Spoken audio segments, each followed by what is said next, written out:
Hi, my name is Gautam, and I actually stay in Markajgir itself. Like, I had this back pain. It's been 1.5 years. I have tried many treatments like chiropathy, oil massage, physiotherapy especially, but it didn't work out as much like what I expected. I strongly suggest homeopathy. You people can carry on with the homeopathy. Area Markajgiri, and doctor name is like Nageswar Rao, and the clinic name is Neocare Homeopathy. సింహరాశి వారికి ఈ మాసం చాలా అనుకూలముగా ఉన్నది. సంతోషకరమైనటువంటి వాతావరణముగానే కనపడుతూ ఉన్నది. అన్ని రంగాల వారికి అనుకూలమైనటువంటి ఫలితాలు, అంటే ఒక్క రంగము అని కాదు, ఈ రాశి వాళ్ళు అనేక రంగాలలో ఉంటారు కదా, ఏ రంగములో ఉండి పనిచేస్తుండినను చాలా బాగుంది.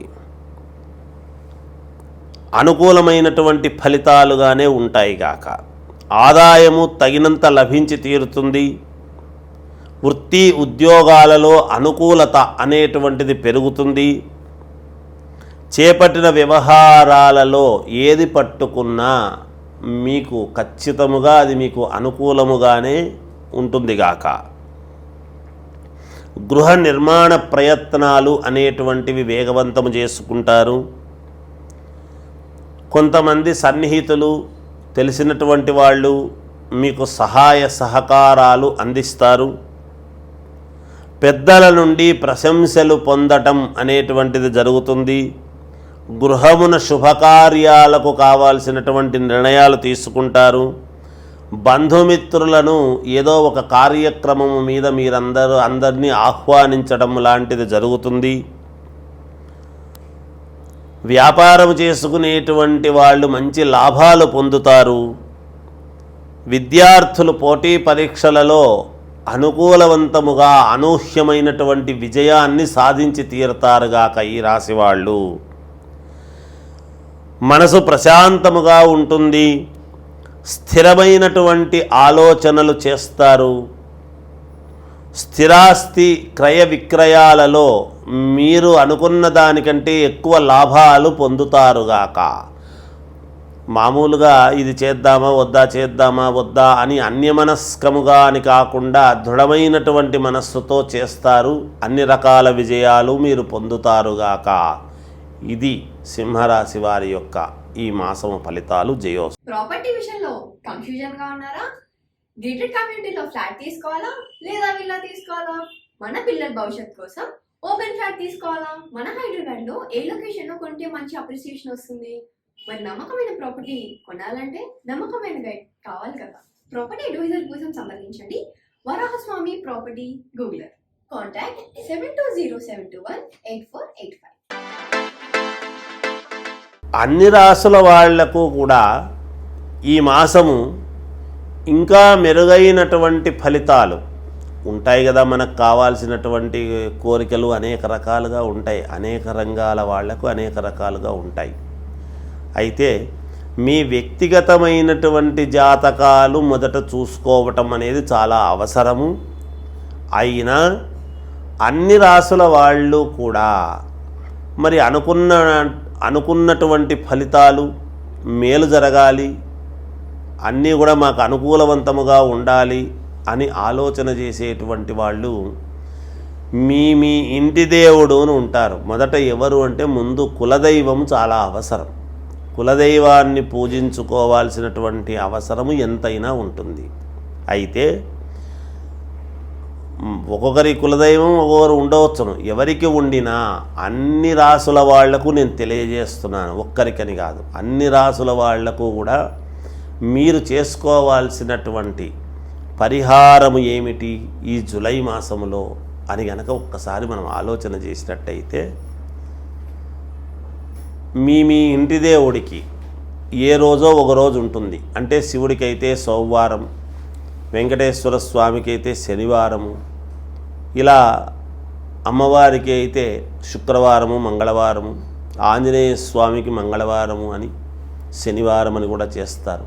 అలా మీకు మీ ఇంటి దేవుణ్ణి బట్టి ఏ వారమైతే ఆ వారము శ్రద్ధగా మీరు చేయాల్సింది ఏమిటి అంటే, ఆ వారము ఆ రోజు ఉదయాన్నే తలస్నానము చేసి, అంటే మొదట్లోనే ఈ మాసము మొదట్లోనే చేస్తే మాసం అంతా కూడా మంచి ఫలితాలు రావటానికి అనుకూలం.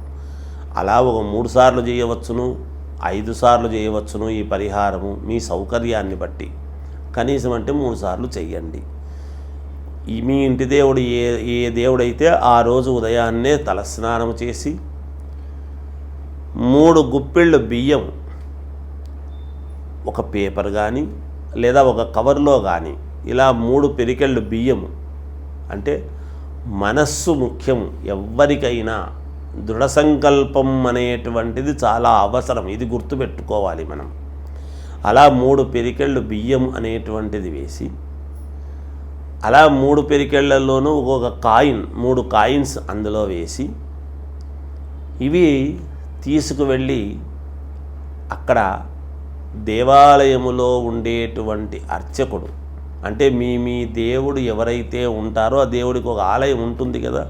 అమ్మవారికి అయితే అమ్మవారి ఆలయం, శివుడైతే శివాలయం, విష్ణువు అయితే విష్ణు ఆలయం, ఆంజనేయ స్వామి అయితే ఆంజనేయ స్వామి ఆలయం, ఇలా ఆలయం ఉంటుంది.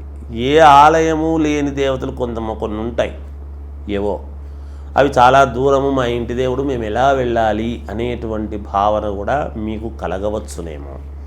అలా కలిగినప్పుడు శివాలయానికి వెళ్ళి ఈశ్వరుడి దేవాలయంలో ఉండేటువంటి వాళ్లకు ఇస్తే చాలు. ఎందుకంటే సకలైశ్వర్య ప్రదాత పరమేశ్వరుడు, అక్కడ అమ్మవారు స్వామి ఇద్దరు అర్ధనారీశ్వరులు కాబట్టి వేరువేరు కాదు కాబట్టి అక్కడ ఇస్తే అందరికీ మీ అనుకూలమైనటువంటి దేవతలకు ఇచ్చినట్టే. ఉంటే మీ ఇంటి దేవుడికి ఇవ్వండి.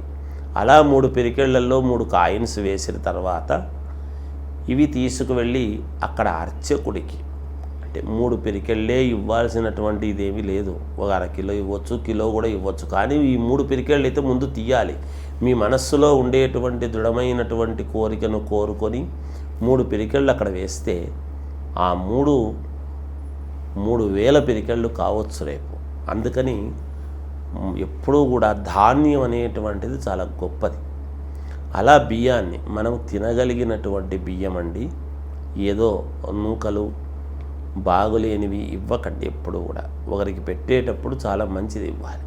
అలా 3 పిరికెళ్ళు ఒక దాంట్లో వేసుకొని 3 కాయిన్స్ వేసి మీకు తోచిన దక్షిణ పైన వేరేగా తీసుకువెళ్ళి పూర్ణ ఫలం ఒక టెంకాయ కూడా ఇవ్వాలి దానం. ఈ టెంకాయి, ఈ 3 పిరికెళ్ళ బియ్యము మీరు ఈదలుచుకుంటే వేరుగా ఇంకొక అరకిలోనో కిలోనో ఒక బస్తా కూడా ఇవ్వవచ్చును. ఇమ్మని నేను చెప్పలేదు, కానీ మీ శక్తి అనుసారం చేయండి. ఇది చేయండి చాలు.